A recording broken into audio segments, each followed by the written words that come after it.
Let's talk about Spare. Seen lots of reviews out there.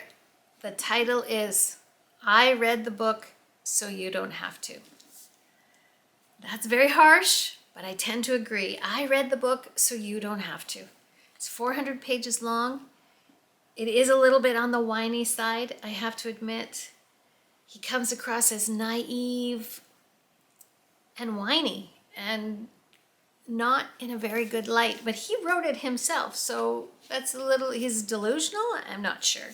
I do feel for him. I can't even imagine being hounded in that way by the paparazzi, having your mother die under those circumstances because of the paparazzi. So I feel for him. I really do have sympathy for him. I can't even imagine, but it must be horrible. Must be horrible.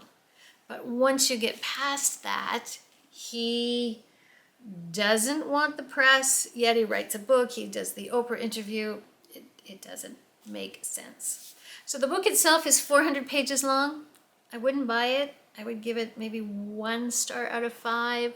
Read it so that you can just know what's going on, what the press is talking about so much. But other than that, I don't know why you would ever read it. It's broken up into 3 sections: his early childhood, his military, and then of course Meghan. Not much about his early childhood, except for age 12, of course, when Princess Diana was killed in the car crash in Paris. And that sets the tone for his whole life. I lost a parent at a young age, not that young, but in my early 20s. And it does shape you, but at some point you have to get over it. You have to move on. Not forget, but you have to move on. And I feel like everything comes back to Mummy. He calls her Mummy, Mummy, and it's over and over again. Mummy, Mummy, Mummy. It's time to grow up, is what I would say to him. The middle section, all about the military, I feel went on for a long time, went into great detail. Not sure who the target audience for this book is, because it didn't interest me.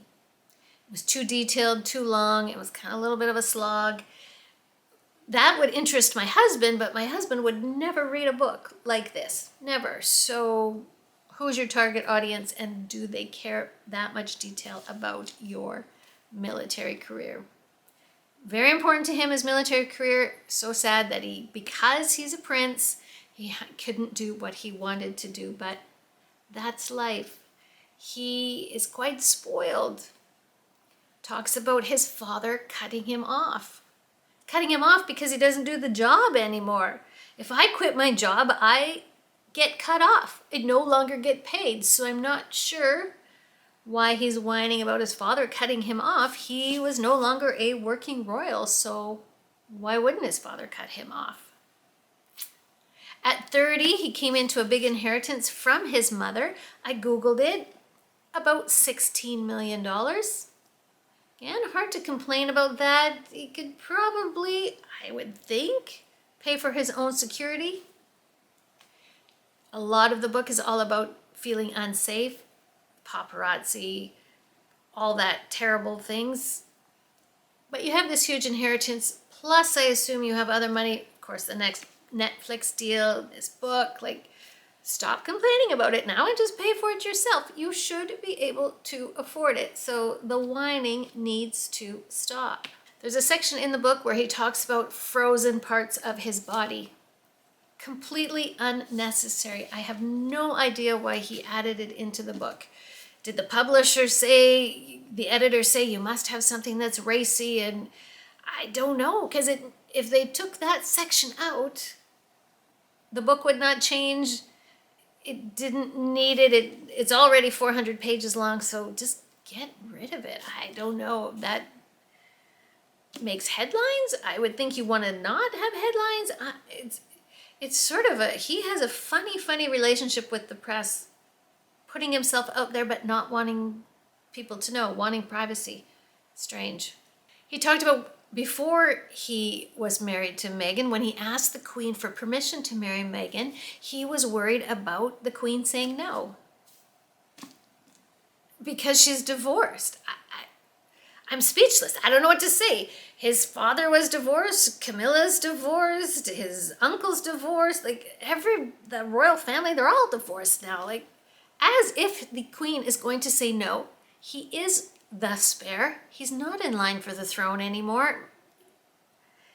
Not directly in line for the throne anymore. So she's not gonna say no. Like, again, I think a lot of their life, they're making drama out of nothing. They're taking small little things and blowing it up. Yes, he's fighting with his brother. What family doesn't fight? Yes, just get over yourself. He talks about he's never owned a car. He rarely carries money with him. Like, who, you've been partying and going out to these nightclubs, and who pays for all this? Like, it's just a crazy, crazy life. And every time he feels the slightest bit anything, he rushes off to Botswana, to Africa. Like, I wish, like, very not in touch with the middle class for sure. Not even in touch, like, whiny. There's so many things that I could talk about, like, that just, don't read it unless you want to just be up on gossipy. Like, don't spend your money on it. Absolutely. Get it from the library. Give it back. Prince Harry, Spare, not worth it. Not worth it. Thanks for watching. I really appreciate it. Like and subscribe, and we'll talk about the next book I read.